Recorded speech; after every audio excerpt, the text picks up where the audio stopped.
The triple murder case against Dr. Jeffrey MacDonald spans more than 40 years. The handsome former Green Beret and doctor maintains his innocence from prison to this day.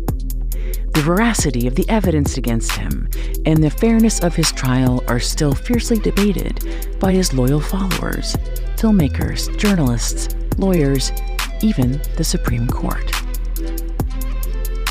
The reason why people can't wrap their head around how a guy like him could do a thing like that is because they never really found out why.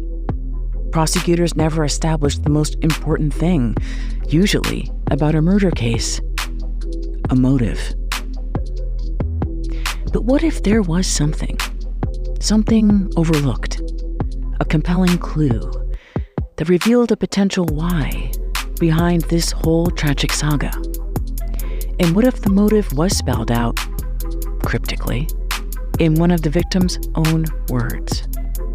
The wife of Dr. Jeff MacDonald, Colette MacDonald.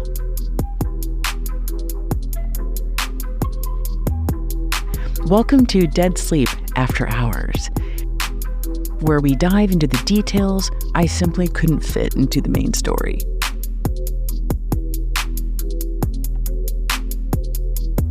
The last day of Colette's life may have ended in tragedy, but somewhere in those hours, there was a moment of triumph and a crucial reveal. And I wanted to share it. And to do that, we're going to travel back in time. Way back in time. All the way back to the mid-1960s.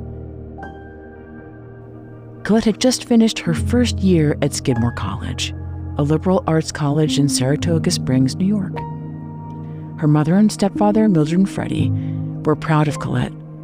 She was a smart girl from a good family, and Mildred, in particular, wanted to see her finish college. Colette was a special girl.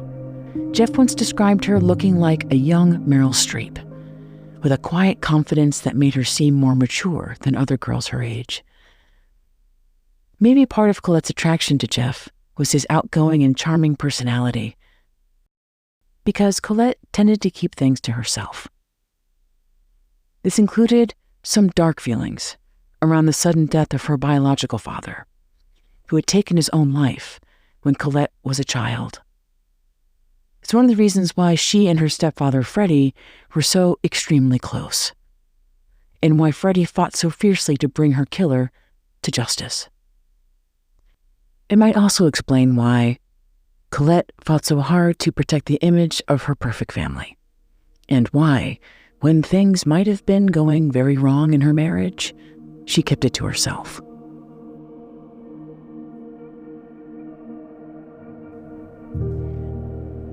All throughout Fatal Vision, Jeff MacDonald made it seem like he and Colette were childhood sweethearts destined to be together.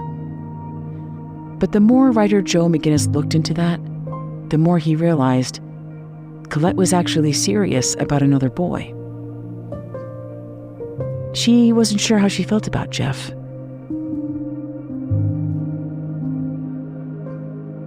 Jeff kept coming by her house, pouring on the charm. He was persistent, and it worked.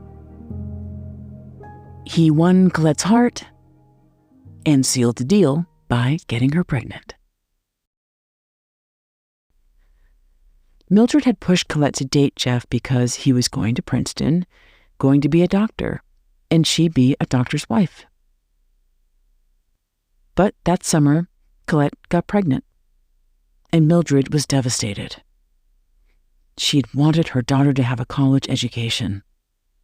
Mildred implored Colette to get an abortion. Instead, Colette dropped out of college and married the father of her baby, Jeff MacDonald. Colette's vision for her life was simple but abundant. She wanted to be a doctor's wife with a whole bunch of kids and raise them on a farm in Connecticut filled with horses and chickens. This aligned with Jeff's promise of medical school at Yale and then developing his medical career in New Haven. A lot of girls in the 1960s married young, and many of them believed, because they were repeatedly told, that a successful marriage and family fell on her shoulders. If girls like Colette focused on being a dedicated and loyal wife to their husband and devoted mother to their children, then the life they wanted would reveal itself, and everything would turn out just fine. But it didn't turn out fine. From the very first year she became Mrs. McDonald, Colette's life was a series of sacrifices to ensure Jeff got what he needed, even as he broke his promises to her. He dropped out of Princeton to switch up medical schools, and they moved to Chicago, where Colette knew no one and became pregnant again. Their move to Fort Bragg, which was Jeff's idea, made her world even smaller. He was in the boxing club and had regular nights with his Green Beret buddies, nights where Colette was there serving the men beer and food. Colette was always tired, their financial resources always strained. And when they had money, Jeff would surprise her and their 2 young daughters with spontaneous and extravagant purchases, like a new stereo system when they could barely afford groceries. The Christmas before Colette and the children were killed, Jeff surprised them all with one final impractical extravagance. Jeff gave them a pony, a real, live, actual pony. Colette really needed a car, not a pony. Jeff put it back on her. This was her dream, remember? The pony was one step closer to getting their farm somewhere out in the country. In every letter to her family, she reassured them and herself that things were one day going to get better. Colette had had 2 very difficult pregnancies,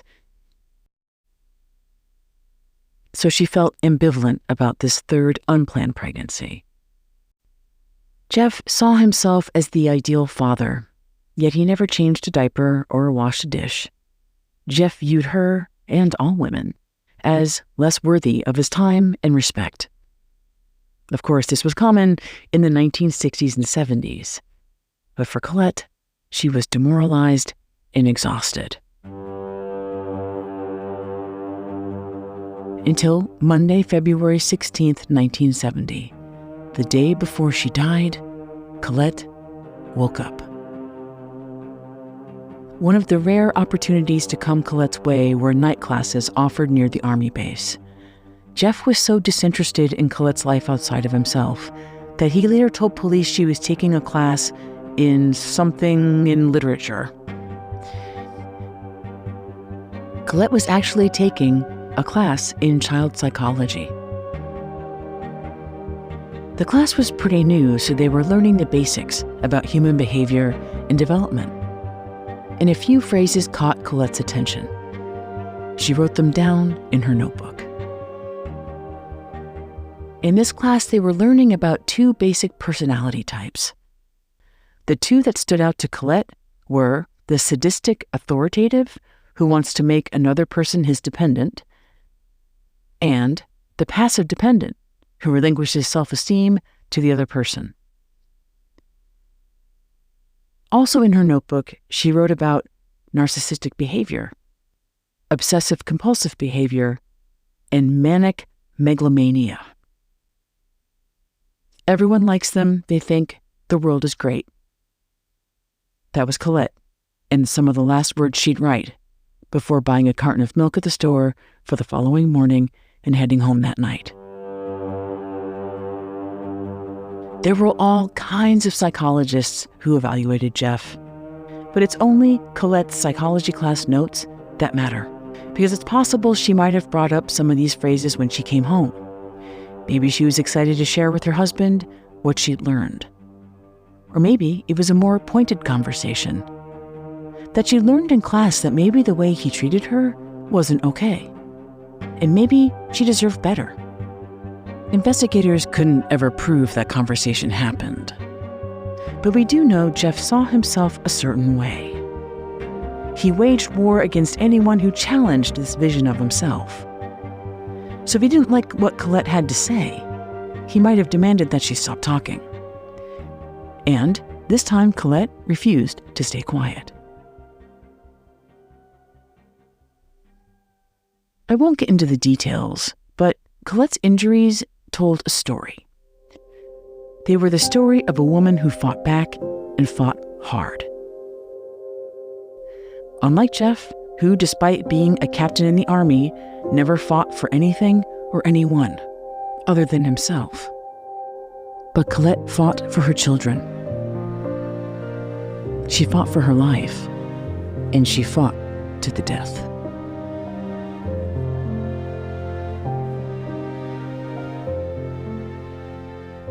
Jeff was so cowardly he couldn't face the truth of what he'd done. So investigators say he pulled wild details from a story he'd read in Esquire magazine.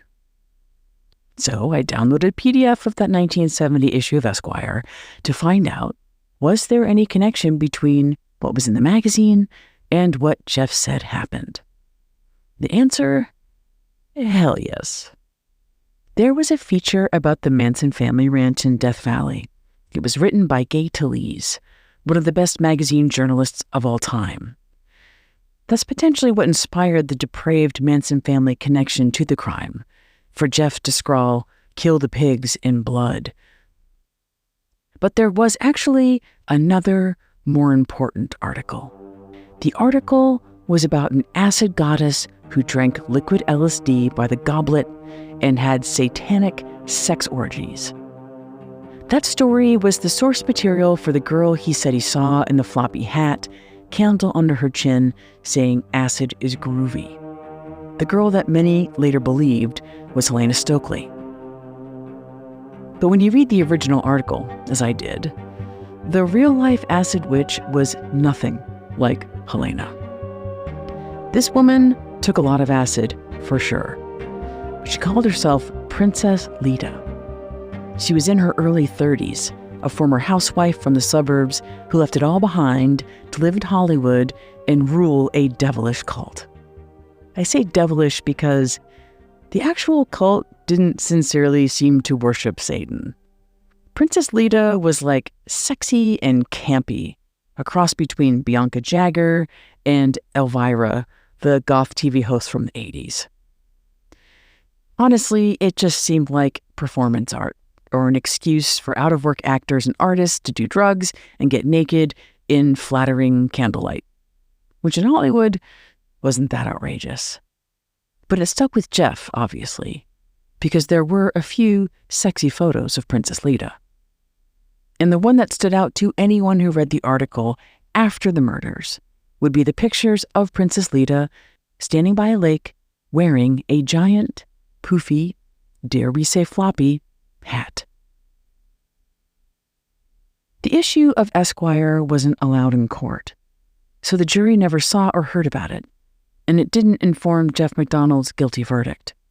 But it sounded so much like Jeff's version of events, it was hard to ignore. Except for one thing.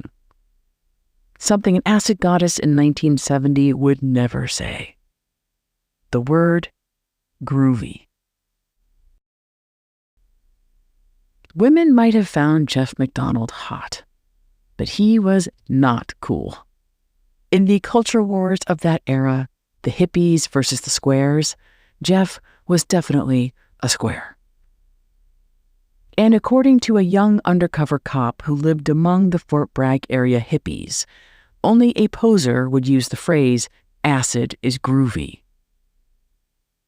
For a real hippie, that was a giant gong of a false note.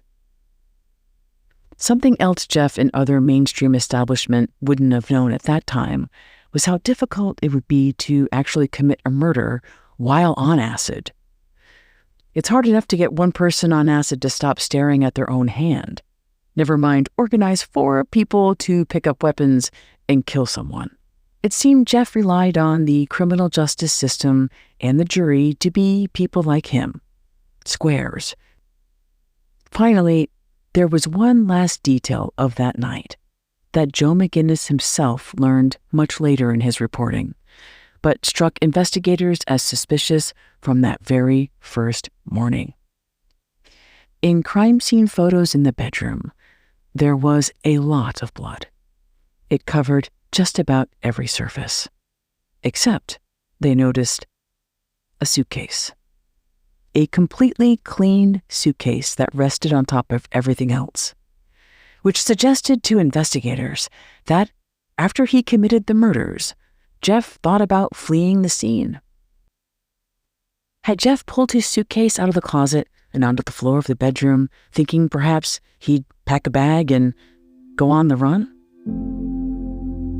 Did he then change his mind and decide to call for help and play the tortured husband? Investigators thought so. When Jeff lost everything, his condo, his car, his girlfriends, his freedom, the only thing that remained intact from his life was the house on Fort Bragg, where he killed his family.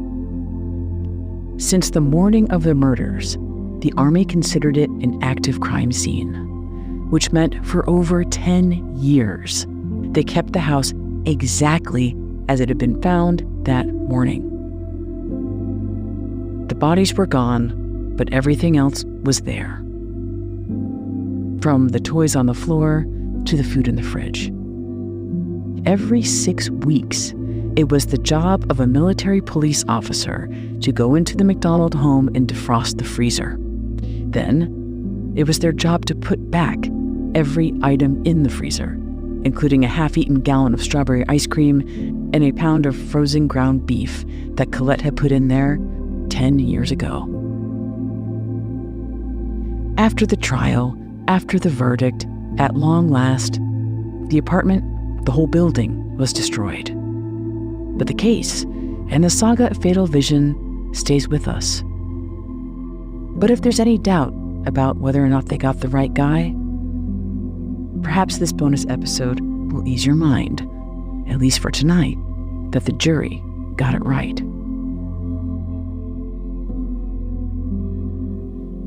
Thank you so much for being a subscriber and for listening to this bonus episode of Dead Sleep After Hours. I'll be back in December with a new Dead Sleep saga. And until then, nighty-night.